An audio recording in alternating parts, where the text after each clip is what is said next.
Good morning, Painting One. Hopefully you're doing better in the second week. Last week we were working on how analytical cubism works. This week you are going to be producing 3 new designs in a different type of abstraction, okay?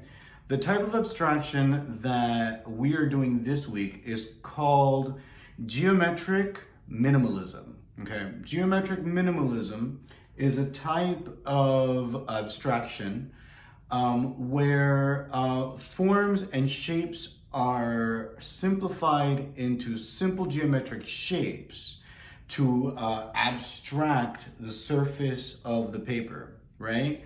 Now, most people when they hear this would think, oh, you just throw a whole bunch of shapes onto the paper. But that's not exactly how this works, right? When you're working in such a simplified way, the design of the rectangle of the page becomes extraordinarily important, okay? If you just throw random shapes onto the page, you are not necessarily guaranteed to create a great work of art, okay? And one of the issues that is most important to creating a really good design when you're dealing with simple geometry, right, is the balance of positive and negative space, which is a principle of design, okay? So art is broken up into the elements of art and the principles of design. The principles of design are the rules that are used to kind of create really well-designed artwork, right? And one of those principles is the idea of balance, right? And in this particular case, the balance of positive and negative space. What is the figure and what is the ground, okay? So to start off, just because we're going to be doing this together, and I'm going to kind of now focus on my paper here so that you can see what's going on. Okay. So to start off with, I'm going to start off with a shape, maybe a simple shape, like an oval. Okay, so I'm going to create an oval. So I'm sketching this out.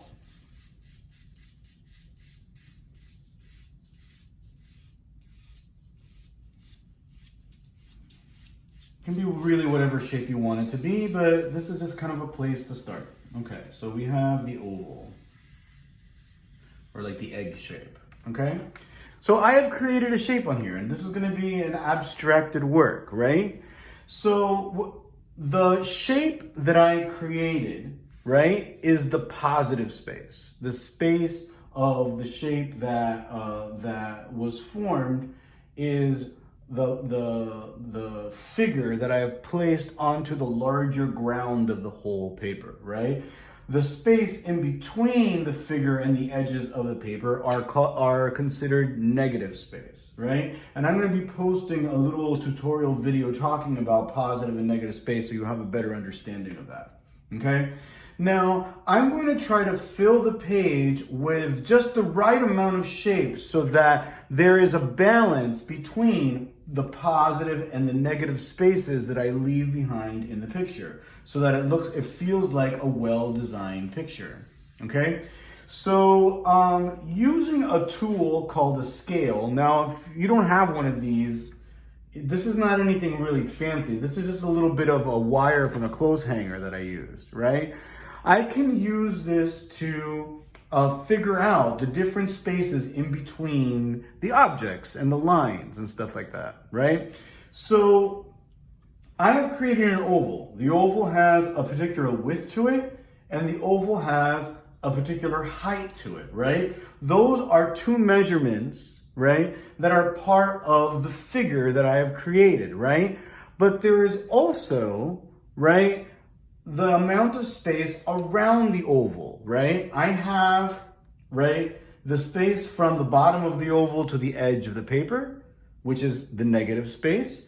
I have this smaller area over here, right? That is the edge of the top of the oval to the edge of the paper. And I have this area over here, right? From the left of the oval to the edge of the paper. That negative space has to be balanced out with more shapes in the picture, right? So that it doesn't look like just a random oval and an empty page, that you're trying to create a design out of it, right? So taking those negative spaces, you're going to try to make other areas and other shapes on the picture that use those negative spaces to create a more interesting looking design, right? So I'm going to start with just kind of at random, okay? I'm going to start with this negative space from the left of the oval to the edge of the page. That is a very particular measurement. Now, using my little measuring tool, I'm going to kind of arbitrarily in another part over here, I'm going to make another shape that uses that measurement. So maybe this shape is a square. So I kind of marked off that measurement that from the edge of the circle to from the edge of the oval to the edge of the paper. It's about that wide. And I'm going to create another shape that's kind of just that big. So I'm going to create maybe like a perfect circle this time, right? So using my excellent drawing techniques, I'm going to make a circle, and that circle being the same size as the space in between my first shape and the edge of the page, right? Now, what have I done? I have created a new measurement of negative space. Not only do I have the oval to the edge of the paper, the top of the oval to the top of the paper, the bottom of the oval to the bottom of the paper, but now I have the space in between the oval and the circle. That is a new measurement, right? So now this new measurement needs to have a representation on the paper, right? So every time you add something new, that's going to give you a new measurement that you have to somehow put somewhere else on the page so it feels like it's balanced with the space someplace else, right? So over here, right, this measurement over here, that measurement over there. So I'm just going to keep on playing around with this. So now what I'm going to do is I'm going to take this measurement between my oval and my circle, right? And I'm going to make this kind of a line that goes through the design, right? Over here, and let's say over here, a line that goes through the design over here. So the space of this rectangle that I've created over here on the side of the paper is the same distance from here to here, right? So I just keep on playing. Now I've created, I need to do the space in between the end of the oval and here. I need to create a different shape somewhere, right? So if I'm smart, and I don't want to keep on creating measurements for myself, I'm going to make this shape maybe just as far away from here to here, right? There we go. So maybe this shape, that measurement there, I'm gonna make another shape. I'm gonna do maybe a rectangle. Okay, and again, you can do whatever kind of shapes you want. I'm trying to keep it simple right now, right? But then I'm gonna make that rectangle, right, as wide as this circle so that there's a balance there. So I'm gonna try to make it just as wide as this circle, and then connect it, and I have a rectangle over here.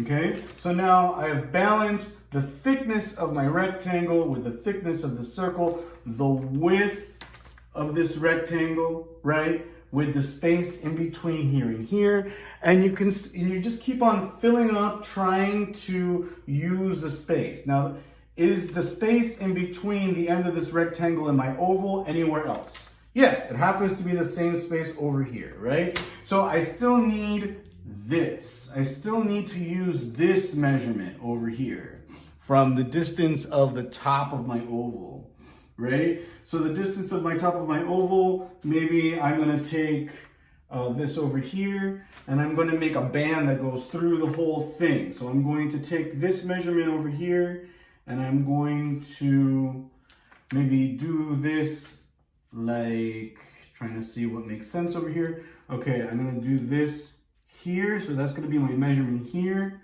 and here.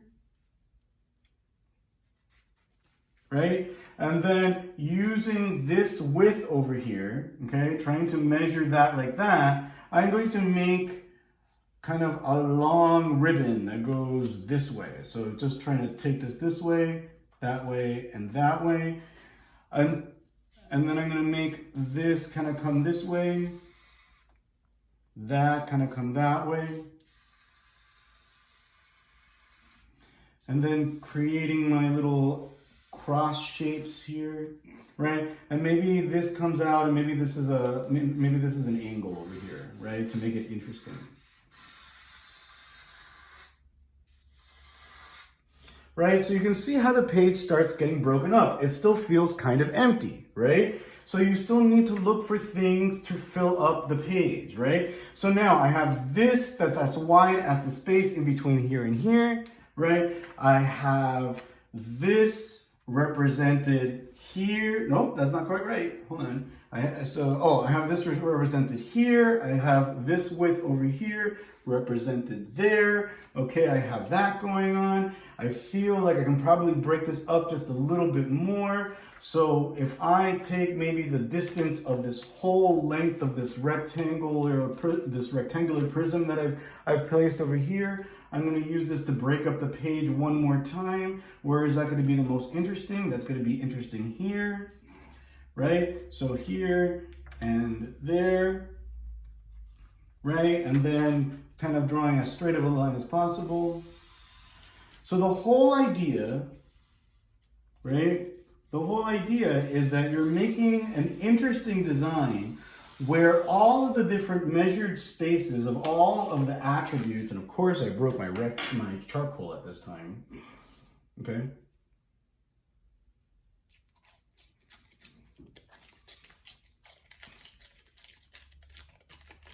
Sorry, okay. So back to my scale, right? And then this is gonna go straight across.